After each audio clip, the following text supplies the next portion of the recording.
Tem mais informações agora que chegam com a nossa correspondente Priscila Yasbeck, falando mais sobre Donald Trump. O jornal Financial Times relatou que o presidente dos Estados Unidos perguntou ao ucraniano Volodymyr Zelensky se ele poderia atingir Moscou caso Washington fornecesse armas de longo alcance a Kiev.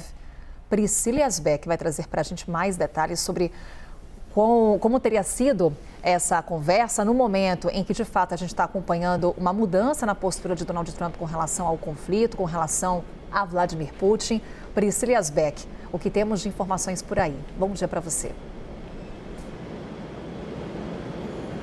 Oi, Carol, bom dia a todos que nos acompanham. Carol, essa informação foi apurada então pelo jornal Financial Times, citando fontes que acompanharam essa conversa que teria acontecido entre o presidente Donald Trump e o presidente Volodymyr Zelensky um dia depois daquela ligação recente entre Trump e o presidente russo Vladimir Putin, e que foi uma ligação que depois Trump disse que estava desapontado, justamente porque Donald Trump tem falado que Vladimir Putin fala algo na ligação telefônica e depois não cumpre o que é falado. E aí, segundo essa apuração do jornal Financial Times, Trump teria incentivado a Ucrânia a intensificar os ataques em território russo e teria, inclusive, discutido o envio de mísseis ATACMS, que são mísseis de longo alcance, que são aqueles mísseis que permitem atacar em profundidade o território russo e tem um alcance ali de 300 quilômetros. Então, isso também teria sido discutido nessa conversa. Casa Branca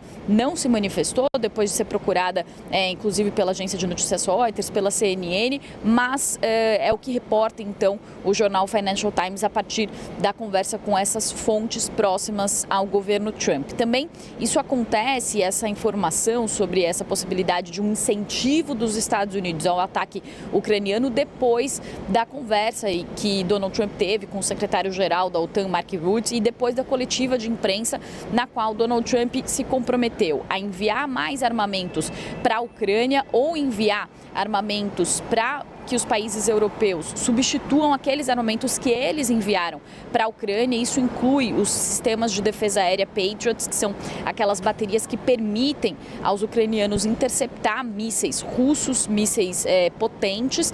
E o presidente Donald Trump também falou sobre a imposição de tarifas severas que poderiam chegar a 100%, tanto sobre a Rússia quanto sobre parceiros da Rússia que compram energia da Rússia. E aí agora o que fica é uma dúvida sobre se de fato Donald Trump vai cumprir essa ameaça. Ele falou que faria e imporia essas tarifas caso a Rússia não concordasse em chegar a um acordo de cessar-fogo com a Ucrânia dentro de 50 dias. Por que há dúvidas sobre isso? O primeiro ponto é que esse comércio entre Rússia e China, principalmente, é de 250 bilhões de dólares. Então, se Donald Trump, de fato, impusesse tarifas sobre a China por comprar a energia da Rússia, mais uma vez, Donald Trump cairia nessa guerra comercial com a China. E a gente sabe que pela guerra tarifária que Donald Trump teve que recuar sobre aquelas tarifas altíssimas sobre a China. Então, há uma dúvida sobre isso.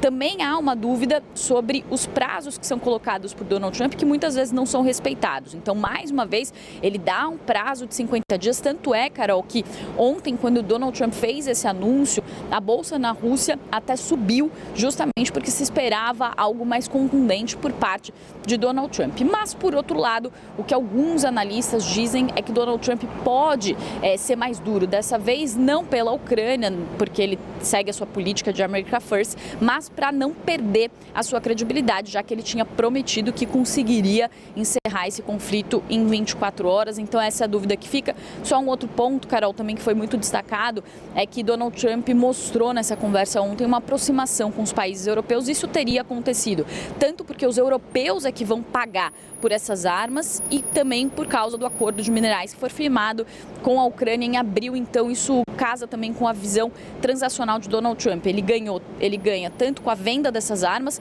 quanto com o acordo de minerais com a Ucrânia, que foi firmado em abril, e é por isso que ele estaria fazendo também essa aproximação dos países europeus e também da Ucrânia, Carol.